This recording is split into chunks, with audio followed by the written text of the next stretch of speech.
Ever notice na kahit may mga trash bins, ang dami pa ring mga basura sa ating mga kalsada? May batas pala para rito, pero bakit parang di gumagana?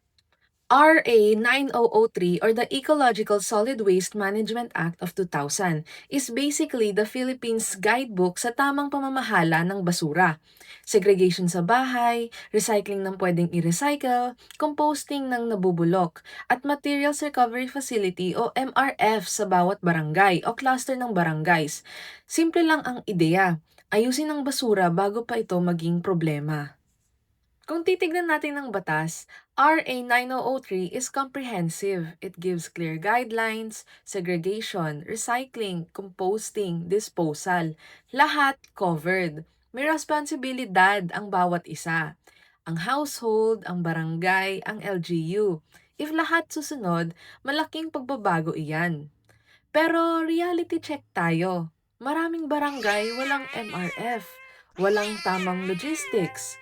Awareness is low. Minsan di nga alam ng tao na kailangan mag-segregate. Enforcement, madalang. Kaya kung may batas man, parang bulalang. Pero may pag-asa pa.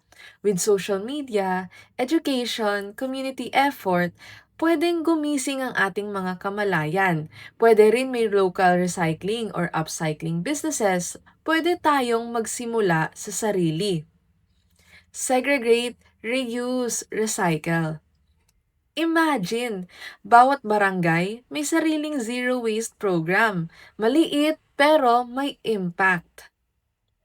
Pero may panganib pa rin, urbanization.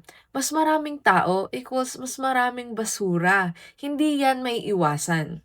Kung tuloy-tuloy lang ang open dumping or burning, lalala lalo ang polusyon. Baha, sakit, at worst, mawawala yung sense of urgency. Batas man yan, pero kung walang gagamit, wala rin namang kwenta. So ano ang pwede nating gawin? Una, disiplina sa sarili. Segregate waste, recycle, compost. Kung may kaya, huwag maging tamad. Pangalawa, push for better implementation. Demand functional MRFs to our LGUs. Demand enforcement and report illegal dump sites. Pangatlo, education and awareness. Share to family and friends, especially the younger ones. Ang future natin, ang ating bansa, kasali tayong lahat. Ang RA 9003 is not just a piece of paper. It's a chance. Chance to protect our environment, para sa pamilya at para sa kinakabukasan natin. If we all do our part, maliit man yung simula, malaking pagbabago ang pwedeng mangyari. Pwede mong i-share ang video na ito at i-spread ang word. Ang word! Let's not just talk, but act. Thank you for watching.